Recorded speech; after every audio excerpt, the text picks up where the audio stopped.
Welcome to this explainer. Today, we're acting as neutral investigators, holding up a corrective mirror to compare a modern sermon directly against its ancient source material, the biblical text of Psalm 62. Now, our goal here isn't to take sides. Instead, we're going to forensically audit how a message travels from an ancient page to a modern audience and uncover what exactly gets lost or maybe even added along the way. We're examining a truly fascinating contrast today. We're looking at how a gritty, life-or-death ancient text was reinterpreted for our modern consumption.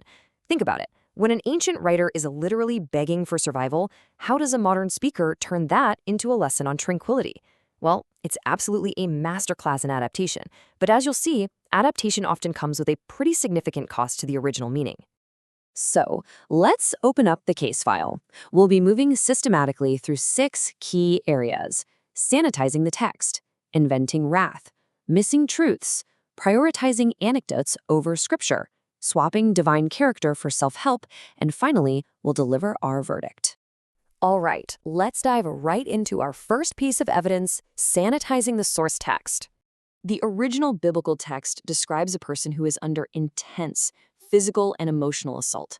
The author actually feels battered, comparing themselves to a leaning wall or a tottering fence. This is incredibly vivid, desperate imagery. We are not talking about someone having a mildly stressful day at the office here.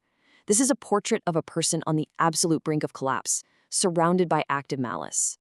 Now, the modern framing uses words like tranquility and joy, and even uses fearful emojis to communicate stress. It essentially paints the act of waiting quietly as this peaceful, modern spiritual discipline. But the actual text of Psalm 62 presents a completely different reality. The silence in the text isn't a peaceful meditation. It's the defiant, defensive silence in the face of malicious enemies who are actively planning to thrust the author down. By glossing over that assault, the sermon risks turning our raw, wartime cry for survival into a polite Sunday morning meditation. Moving on to Section 2, Evidence of Contradiction. This is where things get really interesting. The sermon introduces an immediate, daily threat, claiming that a day without trust in God is a day of wrath. It's using immediate anger as a motivational tool. But here's the catch. The actual psalm makes absolutely no such claim. The source text doesn't threaten daily wrath at all. Instead, it highlights the futility and delusion of trusting in anything else, and concludes with a statement of ultimate justice, that God will render to a man according to his work. So the sermon effectively invents a daily threat that the original author never even wrote. Let's move to Section 3, where we'll unpack the theological omission. When discussing ethical failings, the sermon opts for incredibly general, culturally palatable sins like chasing money or fame. But the original text explicitly prohibits extortion and robbery. Do you see the difference there? The sermon ignores active, harmful sins, where people seek security by directly harming others, and it replaces them with vague internal warnings. It significantly softens the ethical blow of the original text. And honestly, the omissions don't stop there. The sermon takes time to point out that highborn men are crafty, but by focusing only on the wealthy or powerful, it completely misses this radical, leveling claim from the original text that men of both low and high estate are together lighter than a breath when placed in the balances.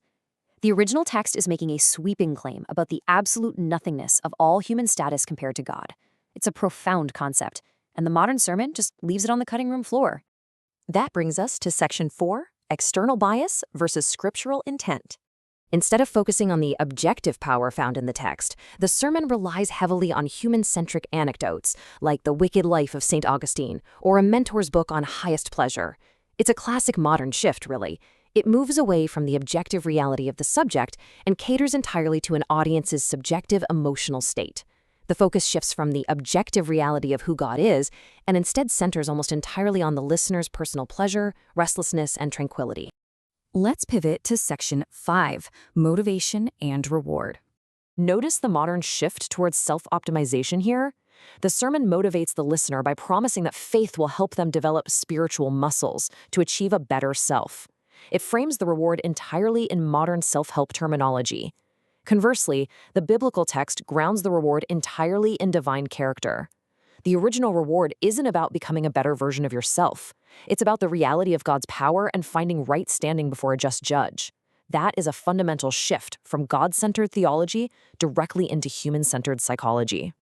And that leads us to our 6th and final section, the verdict. Weighing all the evidence, the sermon certainly had its merits. It successfully identified the core metaphors of the text, correctly emphasizing God as a rock and a fortress, and it rightly pointed out the necessity of waiting on God alone. However, the cons are pretty substantial.